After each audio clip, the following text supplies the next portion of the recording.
Good morning students, आपका अपना चिन्ह करियर कोचिंग सेंटर में स्वागत है। आज हम क्लास 9 का 12.2 का क्वेश्चन नंबर 1 पढ़ेंगे। आइए देखते हैं। क्वेश्चन है, एक पार्क चतुर्भुज एबीसीडी के आकार का है। सबसे पहले मैं एक चतुर्भुज बना लेता हूँ, ठीक है।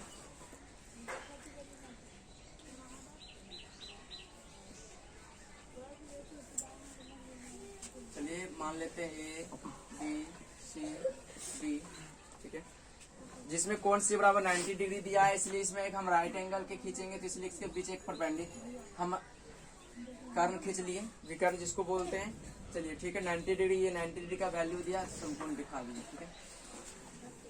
ए बी बराबर 9 सेंटीमीटर दिया हुआ है, इसने ए बी बराबर 9 मीटर दिया हुआ है, और बी सी बराबर 12 मीटर दिया हुआ है।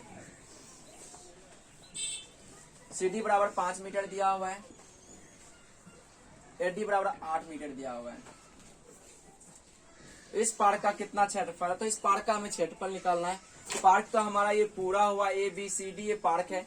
इसे हम एक बीच में विकर्ण खींच दिए, जिसे विकर्ण हम बी डी खींचा, तो इसे हम क्या करेंगे, इसे दो पार्ट में बांट दिए। ये हमारा राइट एंगल हो गया, ये भी हमारा एक एंगल हो गया। तो इस एंगल में हम क्या करेंगे, काम करेंगे। दोनों एंगल में बारी बारी से हम दोनों एंगल का वैल्यू निकालेंगे। यानी कहने का मतलब है दोनों त्रिभुज का हम मान निकालेंगे, ठीक है।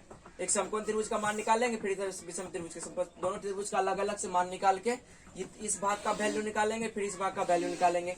दोनों का मान निकालने के बाद हम चतुर्भुज का निकालने के लिए उसमें क्या करेंगे, दोनों ट्रिंगल को जोड़ देंगे। इसके लिए हम सबसे पहले हमको निकालना है क्या, इस त्रिभुज का वैल्यू निकालना है। तो समकोण त्रिभुज का सूत्र क्या होता है, समकोण त्रिभुज का निकालना है। तो समकोण त्रिभुज का फिगर्स निकालने से पहले हम ये विकर्ण निकाल लेते हैं। ये इसका वैल्यू का मतलब देखिए, ये लंब हुआ, ये आधार हुआ, हमें विकर्ण निकालना है। विकर्ण एक कर्ण फॉर्मूला होता है, इसे बीडी मान लिया। बीडी बराबर फॉर्मूला होता है, अर्थात कर्ण बराबर फॉर्मूला होता है लंब स्क्वायर प्लस आधार स्क्वायर।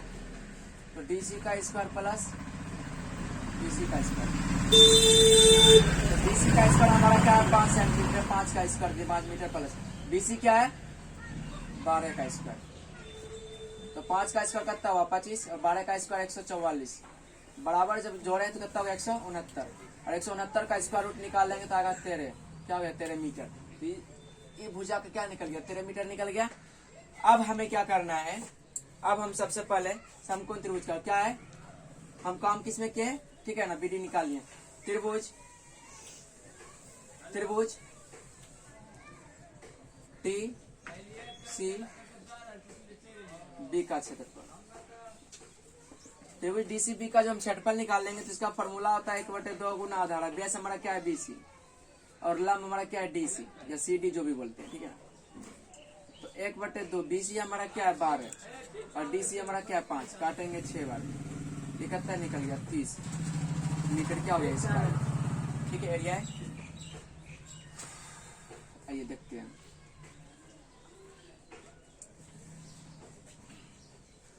अब हम यहाँ पे हमें क्या करना है, अब इसका फिगर निकाल लिए। अब सबसे पहले हमें ये भी निकल गया। अब सबसे पहले हम इस फॉर्मूला त्रिभुज का काम करेंगे, इस त्रिभुज पे। तो इस त्रिभुज पे काम करने के लिए त्रिभुज क्या है, ए बी डी का क्षेत्रफल, एबीडी का क्षेत्रफल निकालेंगे। तो एबीडी का क्षेत्रफल निकालेंगे तो उससे पहले हमें क्या है, त्रिभुज एबीडी में लिख लीजिए। त्रिभुज एबीडी में, इस त्रिभुज में हम काम कर रहे हैं, तो इस त्रिभुज में हम काम करेंगे तो उससे पहले हमें क्या करना होगा, दिए ध्यान से देखिए एक चीज को, एबीडी में निकालना है। तो एबीडी में निकालने के लिए हमें क्या करना होगा, सबसे पहले लिख लीजिए त्रिभुज एबीडी में, ओके। इसके लिए हमें अब एबीडी में निकालना है। तो एबीडी में काम कर रहे हैं तो उससे पहले हमें जो अर्ध परिमाप त्रिभुज का क्षेत्रफल निकालेंगे, हीरोन का फॉर्मूला यूज करेंगे। तो हीरोन का फॉर्मूला यूज करने के लिए हमें अर्ध परिमाप ज्ञात करना होगा, और अर्ध परिमाप को हम डिनोट करते हैं एस बराबर, ठीक है, ए प्लस बी प्लस सी बटे 2। ध्यान देखिए, ए का वैल्यू मान लीजिए 9 है, बी का क्या हो गया 8, और सी हो गया 13 बटे 2।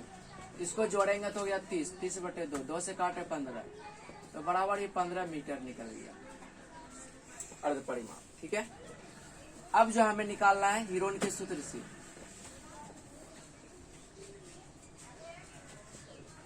हीरोन के सूत्र से त्रिभुज ए बी डी का क्षेत्रफल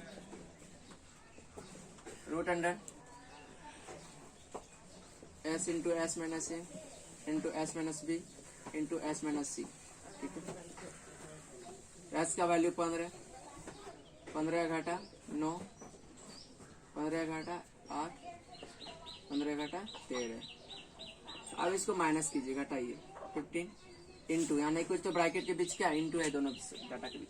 तो 15 में से 9 गया 6 घटा, फिर 15 में से 8 घटेगा कितना बचेगा 7, 15 में से 13 घटेगा कितना बचेगा 2। अब इसको गुना करेंगे मल्टीप्लाई, 15 गुना 6 करेंगे कितना हो गया 90, 90 फिर प्लस करेंगे 106 करेंगे कितना हो गया 1260। ठीक है 1260 हो गया। 1260 का हमारे अगर स्क्वायर रूट निकालते हैं तो एक्यूरेट नहीं निकलेगा, पॉइंट में आएगा तो कोई दिक्कत नहीं। पॉइंट में 1260 का हम निकालते हैं तो हो गया 35.5। क्या हो गया ये मीटर स्क्वायर, एरिया निकालें मीटर स्क्वायर हो गया। हमें अब सबसे पहले क्या निकालना है, अब त्रिभुज का क्षेत्रफल निकालना थी, चतुर्भुज का क्षेत्रफल। त्रिभुज निकाल गया, देखिए ऊपर में आ जाते हैं, यहाँ देखिए यहाँ बना लेते हैं। ठीक है तो चतुर्भुज का क्षेत्रफल निकालते हैं, चतुर्भुज। ठीक है ना, चतुर्भुज ए बी सी डी का क्षेत्रफल, इसके बराबर क्या होगा, त्रिभुज चतुर्भुज में निकाल लेंगे ना। तो चतुर्भुज ए बी सी डी का क्षेत्रफल, इसके बराबर देखिए आप लिख लीजिए त्रिभुज ए बी डी का क्षेत्रफल प्लस इसके बाद त्रिभुज डी सी बी का क्षेत्रफल।